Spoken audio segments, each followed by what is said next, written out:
लोकसभा चुनाव के बीच अग्निवीर योजना पर कांग्रेस पार्टी लगातार केंद्र सरकार पर हमला बोलते हुए नजर आ रही है। कांग्रेस से पूर्व कैबिनेट मंत्री हीरा सिंह बिष्ट ने प्रधानमंत्री नरेंद्र मोदी पर निशाना साधते हुए कहा कि प्रधानमंत्री 4 साल की नौकरी के बाद युवाओं को घर भेज रहे हैं और बुढ़ापे में खुद के लिए 5 साल और मांग रहे हैं ताकि वो देश को और लूट सकें। साथ ही उन्होंने कहा कि ये सरकार नीति कहां से ला सकती है, क्योंकि ये व्यापारियों और लालाओं से भरपूर सरकार है।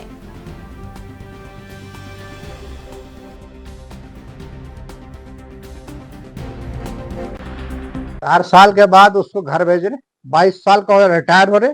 मोदी जी 74 साल में हो रहे, वो 5 साल और मांग रहे। वो नौजवान के भविष्य से खिलवाड़ कर रहे, जिसको रोजगार देना, जिसे परिवार पालना, अपने वंश को आगे चलाना, देश की सेवा करनी, उसको तो आप जवानी की उम्र में घर भेज रहे, रात बुढ़ापे में कह रहे 5 साल और दो, मैं देश को और लूट लूं और खा लूं। तो मोदी जी की बात में, इस बात में बीजेपी कोई तर्क नहीं कहता, कोई जान नहीं है। आप बच्चों के साथ खिलवाड़ कर रहे। देखो, हमारे गढ़वाल रेजिमेंट है, कुमाऊं रेजिमेंट है, जिनका बहादुरी का सिक्का है देश में, बहादुरी का। सेना में जब भी कहीं आक्रमण, कहीं भी देशों का हमला होने के संदेश होता है, सीमा पर सबसे पहले गढ़वाल रेजिमेंट या कुमाऊं रेजिमेंट को लगाया जाता है, या गोरखा रेजिमेंट को लगाया जाता है। वो हमारे उत्तराखंड की शान है।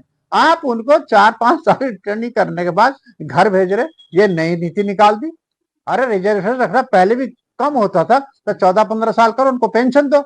न तो उनका आपको बच्चों को शिक्षा में सुविधा दे रहे, न उनको पेंशन दे रहे, न उन्हें स्वास्थ्य लाभ दे रहे, तो उनके भविष्य से क्या खिलवाड़ कर रहे।